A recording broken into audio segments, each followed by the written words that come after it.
This is Focus with Jack Caudill. Good evening, I'm Jack Caudill. Welcome to this month's edition of Focus, talking about Sexual Assault Awareness Month, which is April. 3 guests with us to talk about that. Lara Roetzel is the Pennington County State's Attorney. Tanya Grassel-Kreitlow is the Cultural Grants Coordinator for the South Dakota Network Against Family Violence and Sexual Assault. And Ashley Wasserburger is the Education Director for Working Against Violence Incorporated here in Rapid City. A little background before we get too far in.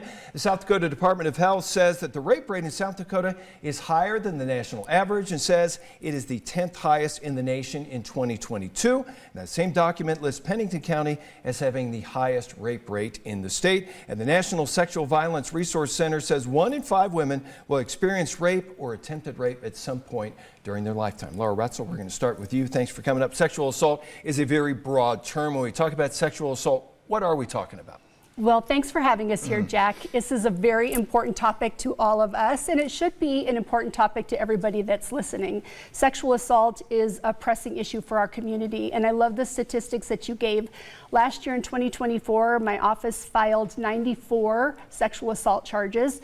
That ranges anything from first-degree rape, the rape of a child, to sexual contact of an adult or a child.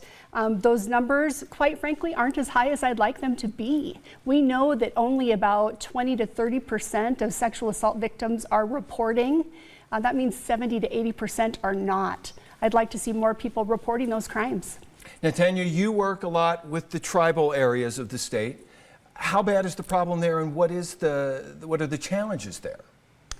Our challenges in Indian country are the remote areas that reservations encompass, the jurisdictional issues that we face with reservations with the Department of Justice, and in addition to county and local law enforcement responding, the non-reporting of a lot of instances because of the small communities and knowing everybody, which makes it a lot more difficult to want to report, and then of course resources, lack of resources.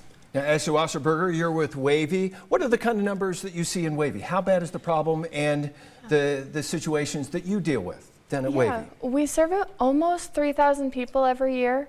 A lot of that is domestic violence, but we know that the intersection between domestic violence and sexual assault is almost completely. And so, yeah, we're seeing it quite a bit in our communities, and like Lara said, we just want to continue to help people, have people come forward, know that services are available. Now, Lara, you mentioned a lot of the cases that happen are not getting reported. What are the challenges of getting people to come forward who are victims of sexual assault? I think there's still a huge stigma associated with reporting sexual assault. There's a real fear from people that they will not be believed. There's a real fear that there will be victim blaming. And there's a real high burden of proof in any criminal case, proof beyond a reasonable doubt. But it feels like when we bring sexual assault charges, juries almost hold us to an even higher standard. So how do you overcome that? How do you get people to say, hey, this happened to me? And what can I do about it? I think that begins in the home. I think that begins with every relationship that you have with every person in your life by creating a culture of consent and a culture of believing. And what I mean by a culture of consent is, like, even if we're talking about our relationship with our grandchildren or our children, body autonomy. You don't force children to give hugs or give kisses or, let people touch them. Like in the old days, give Uncle Jim a hug. Teaching bodily autonomy is really important in allowing people to understand that they don't have to let people touch them.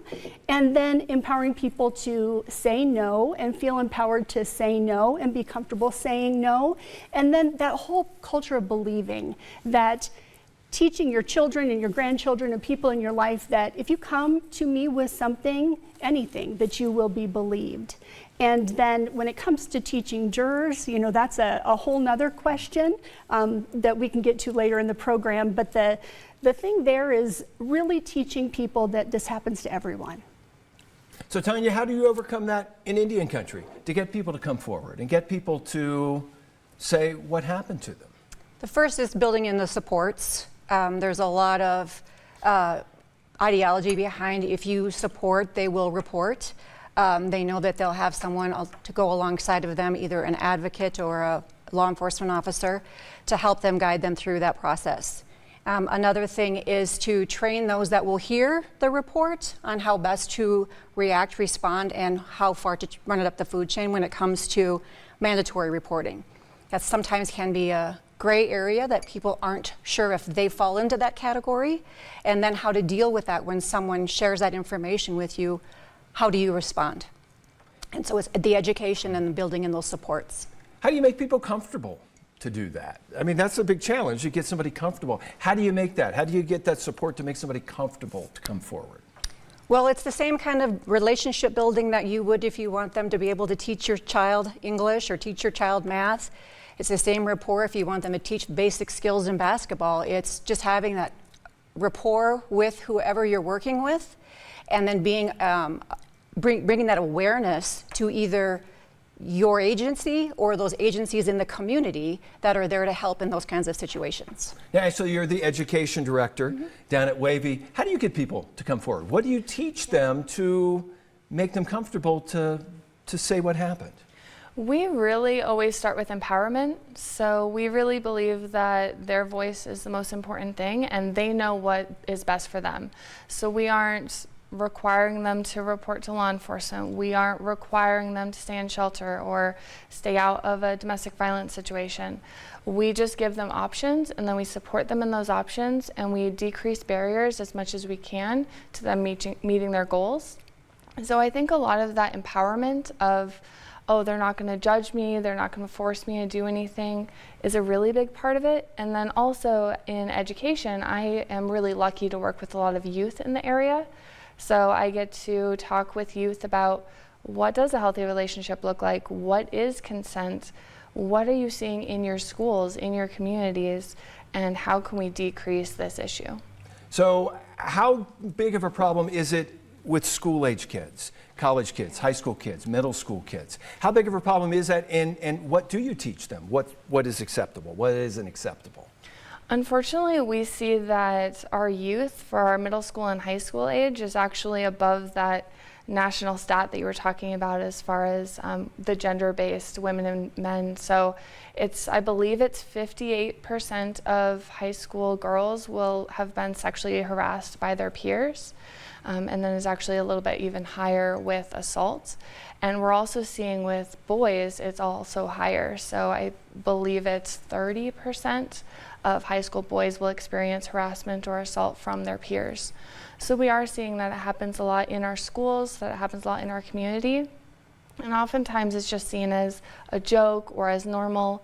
A big part of it is making sure that they have trusted adults, and that those trusted adults know how to respond and how to support them when they do disclose. Now, Lara, she's talking about people think what they're doing is a joke. When does it cross that line from harassment or unacceptable to becoming a legal situation? Yes, well, we had a really high-profile situation in our community this year with the Mitchell baseball situation. And I think that's a good example of, a lot of people wanted to call that hazing. A lot of people wanted to play that off as a joke. And it really all comes down to a matter of consent. And whenever any kind of a sexual touching is non-consensual, that's not a joke. Now, she's talking about young people, middle school, high school. In the legal system, how is that handled, a difference between a kid and somebody who has turned 18? Right, so children can commit crimes just like adults can. Anybody over the age of 10 can be prosecuted. Now that is done differently, like you said, that's done in a juvenile adjudication arena, but we want to make sure that those young offenders don't become adult offenders. So the focus is much more rehabilitative rather than, we are still looking at rehabilitation in an adult arena, but much more focus on rehabilitation in a juvenile arena. So we do, unfortunately, have a lot of juvenile offenders in our community. And the really unfortunate thing about juvenile offenders is, for the most part, those people have been offended on. And so we're trying to stop generational abuse. We're trying to fix a hurt person who's now hurt someone. But the good news is when we can intervene early, we can stop people from becoming real predators. So that's the hope, is if we can find these people early enough and intervene, we can stop them from being, having lifelong problems associated with being sexual abusers. All right, we got to take a break. We'll continue our look at Sexual Assault Awareness Month when we continue with this month's edition of Focus. It's just there. I'm Jack Caudill. Welcome back to this month's edition of Focus. April is Sexual Assault Awareness Month. We're talking about that here on Focus, and we're going to start. Ashley Wasserburger is the Education Director of Working Against Violence Incorporated. Talking earlier about middle school kids and high school kids, but you said college students, that actually gets ramped up even further. Yeah, we see that of the same age, that about 18 to 24, that students who go to college are actually more likely to be sexually assaulted, and unfortunately they're less likely to report this. And we were briefly talking in the break that it might be due to isolation, being away from support systems, not sure of who to report to. So we really want to decrease that on our college campuses. We do have a lot of colleges here in our area, and we want to make sure that, again, people feel safe to disclose. You're talking about college students. How much does drinking and drugs play into that? We see that in sexual assaults of anyone over 12, that alcohol is oftentimes prevalent. It's a little bit over half of those sexual assaults include alcohol. So it's the biggest date rape drug. I know people think Rohypnol and they think someone's slipping something into your drink, but oftentimes perpetrators will take advantage of either the willing use of alcohol or trying to get you intoxicated. Tanya Grassel-Kreitlow is the Cultural Grants Coordinator with the South Dakota Network Against Family Violence and Sexual Assault. Statistics show Native American women are victims at a much higher rate than the population as a whole. 40% of the victims, or just 8% of the population here in South Dakota. What are the circumstances that you think lead to that? Perpetrators go after vulnerable victims. And there's a vulnerability to Native Americans in South Dakota and across the country due to socioeconomic factors, due to intergenerational trauma, due to leaving the reservation to come into an urban setting to try to go to college, get a job, and reestablish yourself, and not having those supports. And substance abuse will play a role. And then sometimes it's just a matter of being in the wrong place at the wrong time. How do you fight against that? We try to do a lot of education, one, in the communities, the reservation communities, and then we, two, try to really work with our partners across South Dakota that see a high number of Native Americans in their communities. And that's one of my biggest roles with the network, is to partner with agencies like Wavy and Artemis House in Spearfish, who see a lot of Native Americans come through the door, and make sure that they are culturally sensitive, that they're aware of a lot of the barriers that they're overcoming to be off reservation, and then provide them a really holistic advocacy. Lara Roetzel is the Pennington County State's Attorney. Lara, do you feel like is the problem when you look at victims? Who are the victims? Who are the perpetrators? Are there trends here in South Dakota or that you see in Pennington County? One of the biggest messages I want to get out, and it's so important for jurors to understand, is anybody can be a victim. And I think that's one of the ways that jurors separate themselves when they hear cases is, well, this couldn't possibly happen to me. And so they find a way to find fault with the victim as a way of protecting themselves psychologically from it hitting too close to home. This sexual assault can literally happen to anyone. It does happen to everyone, male, female, every socioeconomic, across every stratosphere of our community. This can happen. There is no victim to blame in any sexual assault case. If there's any education to have, it's that you're more likely to be offended on by someone that you know and love and trust. The idea of stranger danger that we were all taught growing up, people our age in the 70s, was a myth. No one's going to jump out of the bushes. Very, very rarely do I ever get a case where someone is jumped out of the bushes and raped by a stranger. It's almost always someone that's known to, close by, a family member, a loved one of the victim. And that also is a huge barrier to prosecution, because similar to domestic violence cases, to bring charges against or to support a prosecution against someone you love is very, very difficult. So there is no particular victim or particular offender other than it is oftentimes someone close to the victim. Now, when you think of sexual assault, you generally think of women as being the victims, but you mentioned men. How much of that do you see, that men are the victims of sexual assault? Yeah, they are very frequently the victims of sexual assault, and there's so much more stigma attached when it is a male victim. So much harder for male victims to come forward and see a prosecution through to fruition. And I think that's just, again, the social stigma involved with being a male victim. And it's unfortunate because those people deserve justice just like any other victim. Tanya, how much do you see men being victims of sexual assault? She's very accurate. It's very common, and the stigma attached to it is almost too much to bear. They feel like they should be the one protecting other people, and then they find themselves in a situation where they were unable to protect themselves from this horrible crime, and so it's very difficult to come forward. Ashley, how about you? Do you see men victims at Wavy? You generally think of Wavy as a women's shelter, but what is there for men? So I feel really privileged that Wavy is for all people, all survivors. I love that we can help anyone that this is happening to. We know that it happens across all identities and all people. So we do see male survivors in our shelter and out of shelter. So it definitely happens to everyone, and we're happy that people are feeling safer to come to services. Do you feel the same thing, that it's more difficult for men to come forward and admit that, hey, this happened to me? Absolutely. There's a lot of the stigma, like they were talking about, a lot of the shame and blame. There's also a lot of, you see, especially in younger males, that there's kind of the pat on the back, like, oh, good for you, especially if the perpetrator is a woman.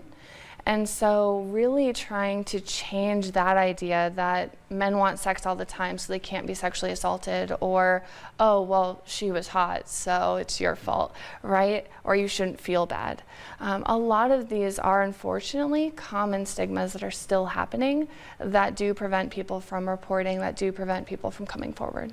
Lara, does the law make any distinction between whether the victim or the perpetrator is a male or a female? No, absolutely not. No distinction at all. And it's important to get that message out there, that regardless of your gender, regardless of your sexuality, that anybody can be the victim of sexual assault. All right, we got to take another break. We'll wrap up our look at Sexual Assault Awareness Month when we continue with this month's edition of Focus. I'm Jack Caudill. Welcome back to this month's edition of Focus, talking about April being Sexual Assault Awareness Month. Tanya Grassel-Kreitlow is with the South Dakota Network Against Family Violence and Sexual Assault. What resources are there available? What resources does your group have? What resources are out there for someone who is a victim? Well, the network is comprised of agencies across South Dakota that provide services to victims. And so all the way from the state's attorney's office with their victim advocates, to advocates that work in shelter, to grassroots advocates in the communities and on reservations, we provide technical assistance. We provide ongoing training twice a month. Folks like both of these have come in and shared information and knowledge on how to report, what happens to the brain, how you respond, vicarious trauma, all of those things. And so the network is very involved in ensuring that our advocates and those involved with us have access to those tools so that they know how to respond, know how to support, know how to go alongside our victim in whatever journey they choose to either go the legal route or take a different healing route in their journey. Ashley Wasserburger is the Education Director at Working Against Violence Incorporated here in Rapid City. What kind of resources do you guys have available to help somebody who's a victim? So we've got shelter, so if people feel unsafe wherever they were staying, they can come to stay with us. We have case management, some financial assistance. We really just want to help them throughout their entire journey. So if they start at the hospital, we can respond to the hospital while they're doing that forensic exam, and we can provide them options, we can provide them clothing, we can provide them support. And then if they want to come to shelter, we can have that option. If they want to report to law enforcement, we're there throughout that entire process as well. So we're really prevalent as long as people want us through their entire journey, whether it be through the justice system or not. Lara Roetzel is the Pennington County State's Attorney. She mentioned if somebody goes the legal route, they ended up in your world down there. What kind of resources are there available? What do you guys do to help victims other than just prosecute the perpetrator? Right. So when I became state's attorney, that was one of my biggest missions, was to elevate victim advocacy and change it from just being shepherding people through the legal system to really being victim advocacy. And I think we've, in the last year, done a tremendous job of that. Hiring Tiffany Petro has really elevated victim services in and of itself. We have 6 victim advocates who explain the legal process, walk hand in hand with victims through from the very first court appearance through jury trial and sentencing, help them understand every step of the process, restitution, every court proceeding, and then really help them navigate the entire world of healing and connecting them to WAVI and external resources that can begin that healing journey that Tanya was just talking about, and linking them to justice does not end with a sentencing. Right? Justice is something much more exosteric than that. And we want people to really heal from the wounds that have been caused by the injustices that they've suffered. So, yeah, we're really working hard to elevate victim services at the state's attorney's office. How much of that is trying to make people comfortable knowing the trauma, you're going to have to relive this and you're going to really put yourself out there? How much of that is trying to get them over that fear? Right, yes. I think part of that's reality. Telling your truth to a room full of strangers is always going to be hard. But I think part of it is a myth. I think that there can be tremendous power that comes from facing the person that's harmed you and talking about what they've done to you. And as a testimony to that, our podcast this month is going to be the story of a victim that I know that you know, because you covered that trial a long time ago. I can say her name now, it's Ashton. She's going to be on our podcast this month. She's a sexual assault survivor when she was a very, very young person, and is now an adult, a very high functioning adult. And she's going to talk about her journey and how empowering it was as a sexual assault victim to face her accuser in court and tell her story. I'm looking forward to that. I will say that was one of the most emotional things that I've been through. Yeah. Absolutely. I get emotional just thinking about it. Absolutely.